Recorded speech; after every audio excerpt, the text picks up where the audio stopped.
تو حضرت مولانا قاسم نانوتوی رحمۃ اللہ علیہ وہ فرماتے ہیں کہ حسن مطلق کا شاہد بھی مشہود بھی، علم و حکمت میں وہ غیر محدود بھی، ظاہراً امیوں پہ اٹھایا۔ سب سے پہلے مشیت کے انوار سے نشر محمد بنایا گیا، پھر اسی نقش سے لے کے تابانیاں بس میں کونوں مقا کو سجایا۔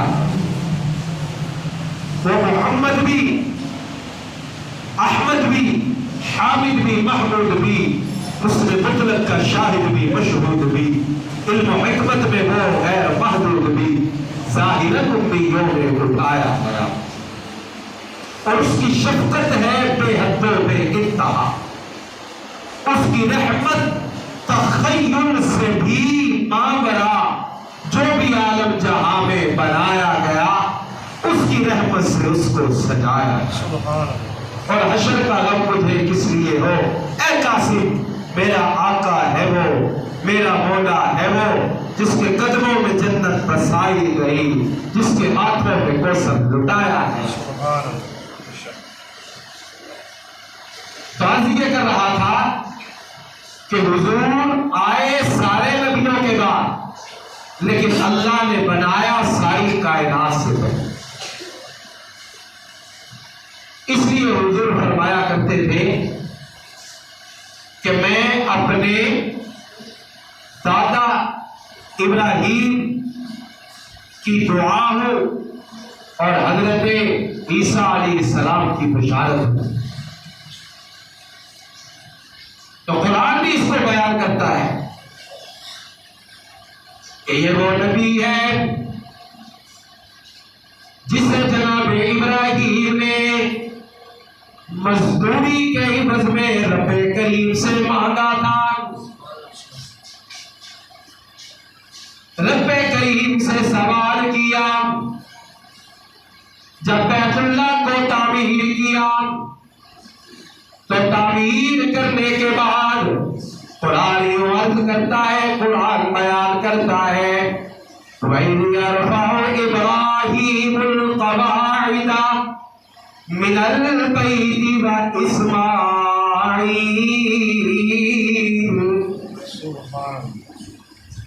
کہ ذرا اس وقت کو یاد کرو کہ جب بیت اللہ کی بنیادوں کو اٹھایا جا رہا تھا،